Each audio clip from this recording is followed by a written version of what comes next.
took EMT for? What's up? You put your hands on my son? I caught him in the bed with my daughter. They don't give you a right to put your hands on my son. He know the rules. He know the rules. Okay, and I tell him the rules, but you, they in the when living it comes room. to my children, you do not put your hands on my child. They don't go in the bedroom. Understood. They stay in the living room. Understood. He put his hands on you, correct? Do not touch my child anymore. And I wouldn't touch your child. Don't I didn't hit him. I didn't hit him. It doesn't matter. I threw him out. He knew the rules. It doesn't matter. You could have spoke to him. You didn't have to touch him.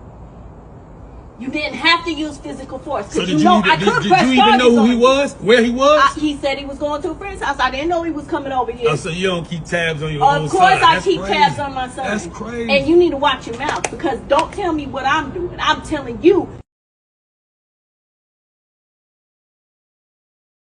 You know, this is so wrong for so many reasons. First of all, when the young lady came to the man's house, she didn't even ask him what happened, what went wrong, why was his son made to leave the house. She just put her hands in the face and started telling the grown man what he shouldn't do and why did he do it, and so on and so on. And this is where it starts off wrong. To me, the man used some pause and he just didn't get really upset and overly aggressive about the situation. Mind you, this young man that looks about 6 feet tall stood there like he went and got mommy. He went and got mommy to help him out in this situation, as opposed to respecting the rules of the man's house. Because clearly he told you the rules. And when you broke the rules, even if he grabbed you by your collar and said it's time to go, what did you do? You ran home and told mommy?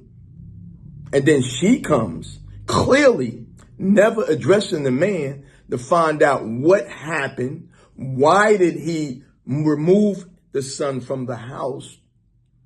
And then she takes the position of pointing her finger in the man's face and telling him, you didn't have to put your hands on him.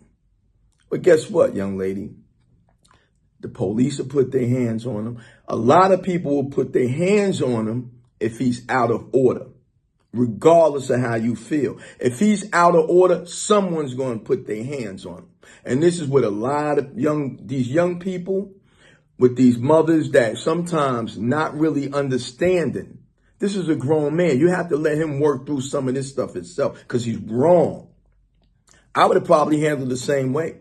I don't know if I would have been as cool and patient as him, with her putting hands in my face and all. I probably just closed the door, because I might have said, look, don't you think you should have asked me what happened before you come here aggressively pointing your finger in my face, asking me why did I do something? You know, maybe you should have just said, look, man, check this out. What happened? Because clearly, y'all know each other. You know that your son probably goes over there. And that being said, that's why it should have been handled totally different. But you go there aggressively. Your son's sitting there like he's 3 years old. 3 years old. And you speaking for him. If he's grown enough to have a girlfriend, he could talk. He could talk. And if he's going to be sitting in a man's house, there's rules to everybody, because guess what? I know that woman wouldn't allow that man's daughter to be in her house breaking rules. Concrete and steel, man.